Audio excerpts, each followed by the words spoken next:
6 class तक जब तक ये आया तो हमें ऐसा लगा कि इसको ये और बेटर एजुकेशन को डिजर्व करता है। 1994 में मैं भी एलन का स्टूडेंट रहा हूँ। जब ये पढ़ता था ना तो ऐसा लगता था जैसे कोई बहुत ही अच्छी चीज़ है उसको ये देख रहा है। खाना खाते टाइम इसका ये मोस्ट इम्पॉर्टेंट काम है, मोटू पतलू जरूर देखता है। चलिए मैं आपको दिखाती हूँ। इसने गोल्ड मेडल जीता था टैलेंट एक्स में, मैं बता रही थी अभी आपको, फर्स्ट पोजीशन एक्वायर करी थी।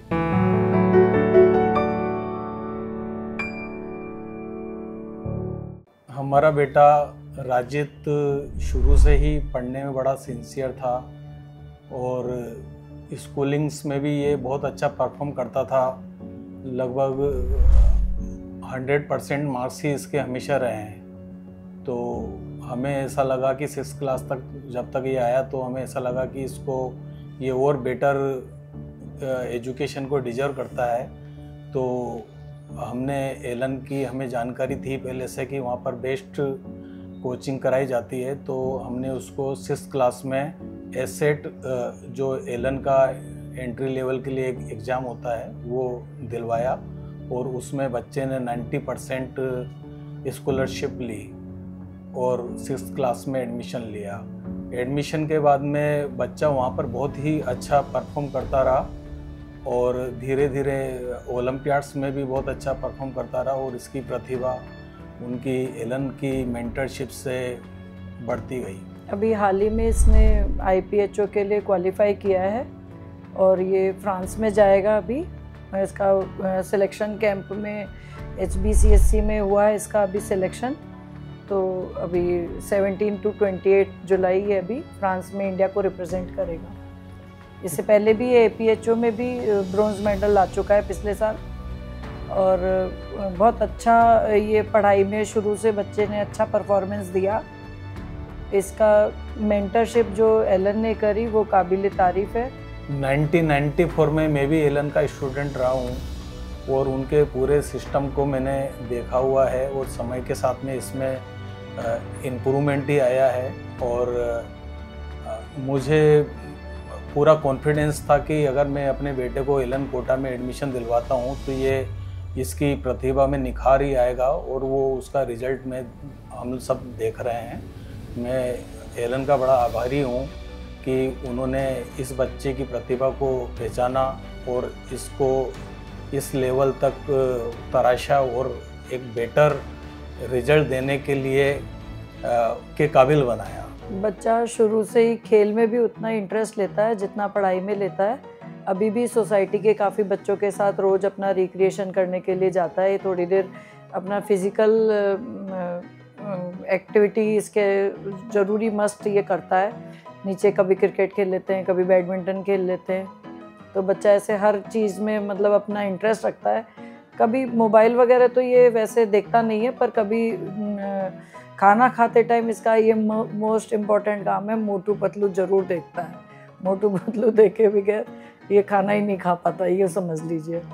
तो एंटरटेनमेंट भी पूरा रखता है अपने आप में और बहुत खुश रहता है। कभी इसको ऐसे परेशान होते हुए पढ़ाई के लिए हमने कभी भी नहीं देखा। जब भी ये पढ़ाई करता है तो ऐसा नहीं कि बेमन से कर रहा हो, तो बड़े खुश होके करता रहता है। जब भी मतलब पूरे इंटरेस्ट के साथ में पढ़ाई करता है। कई बार तो मुझे मतलब जब ये पढ़ता था ना तो ऐसा लगता था जैसे कोई बहुत ही अच्छी चीज़ है उसको ये देख रहा है, उस टाइप से इसका रहा है। एक्चुअल में वैसे ये पढ़ाई में शुरू से अच्छा था, पर इसको और ज़्यादा बूस्ट टैलेंट एक्स एग्ज़ाम देने से मिला। इसने 10th में फर्स्ट पोजीशन हासिल करी थी टैलेंट एक्स में, ऑल इंडिया लेवल पे। तो इसको उससे बड़ा मतलब ऐसा लगा कि इसको अपनी काबिलियत पे बहुत ज़्यादा फिर यकीन भरोसा हुआ। तो इसने उस हिसाब से फिर ओलंपियाड्स की भी तैयारी करनी शुरू करी। तो एलन की मेंटरशिप में इसने बहुत अच्छा अपना प्रदर्शन हर जगह किया और आगे भी इसको अभी फिज़िक्स ओलंपियाड में जाना है। तो ये वहाँ पे भी हमें उम्मीद है कि वहाँ पे भी ये अच्छा करके आएगा। इसकी एक छोटी बहन भी है, अभी 11 साल की हुई है बच्ची। तो शुरू से इसने उसको भी बहुत अफेक्शन से रखा है और मुझे आज भी याद है जब हमारी बेटियाँ 2-5 दिन की थी शायद, तो हम माता जी के मंदिर में प्रसाद चढ़ाने गए थे। तो इसने तपती दोपहरी में बाहर खड़े होके भी सब आने जाने वाले दर्शनार्थियों को प्रसाद वितरित किया था। इतना मतलब ये उस समय भी इतना खुश था, शुरू से ही अपनी बहन का बहुत ध्यान रखता है। अब जो ये बड़े होते जा रहे हैं त्यों दोनों आपस में शैतानी भी करते रहते हैं, थोड़ा ऐसा नोक-झोंक चलती रहती है। पर ये भी है कि जब मैं उसको डांटती हूँ तो सबसे पहले उसको बचाने भी यही आता है, और अगर इसको कुछ कहती हूँ तो सबसे पहले बचाने वाली भी वही होती है। तो दोनों बहन भाई आपस में बहुत प्रेम से रहते हैं। और मतलब इसकी जो एक जैसे पढ़ाई का जो रिदम होता है उसमें बीच बीच में वो हालांकि डिस्टर्ब करती है, पर मेरे को लगता है वो भी एक ज़रूरी पार्ट होता है, क्योंकि ये भी कहीं ना कहीं है ना फिज़िकल जो अपन सोचते हैं मेंटल थोड़ा सा रिलैक्स होना चाहिए, फिज़िकल रिलैक्स होना चाहिए, दोनों थोड़ा सा नोक-झोंक कर लेते हैं तो उससे बहुत इनका आपस में अच्छा हो जाता है। जैसे मैंने आपको भी बताया कि जुलाई में ये फ्रांस जाएगा इंडिया को रिप्रेजेंट करने इंटरनेशनल फिज़िक्स ओलंपियाड में। और इसने पूरे अपनी पढ़ाई की जर्नी में काफ़ी मेडल्स जीते हैं, चाहे वो सरस्वती मेडल हो, चाहे IMO के मेडल हो, चाहे NSO के मेडल हो। चलिए मैं आपको दिखाती हूँ।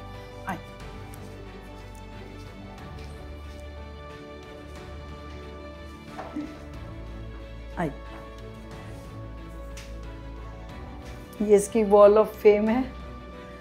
ये इसने IMO, NSO इनमें मेडल्स जीते हुए हैं। ये 6th क्लास से लगभग 7th, 8th, 9th, 10th तब तक के हैं ये सारे। और ये NSTSC के हैं मेडल, ये देखेंगे आप। ये फिज़िक्स ओलंपियाड और एस्ट्रोनॉमी ओलंपियाड के लिए सिलेक्ट हुआ था, सिलेक्शन कैंप के लिए, वो मेडल्स हैं। और इसने गोल्ड मेडल जीता था टैलेंट एक्स में, मैं बता रही थी अभी आपको, फर्स्ट पोजीशन एक्वायर करी थी 10th में। और 9th में इसने सिल्वर मेडल जीता था। ये टैलेंट एक्स के मेडल हैं इधर, ये गोल्ड मेडल और ये सिल्वर मेडल। और ये 6th क्लास से जो इसके स्टार्ट हुए थे ना मेडल, सरस्वती मेडल, 6th से 8th तक के मेडल हैं ये APHO का मेडल है।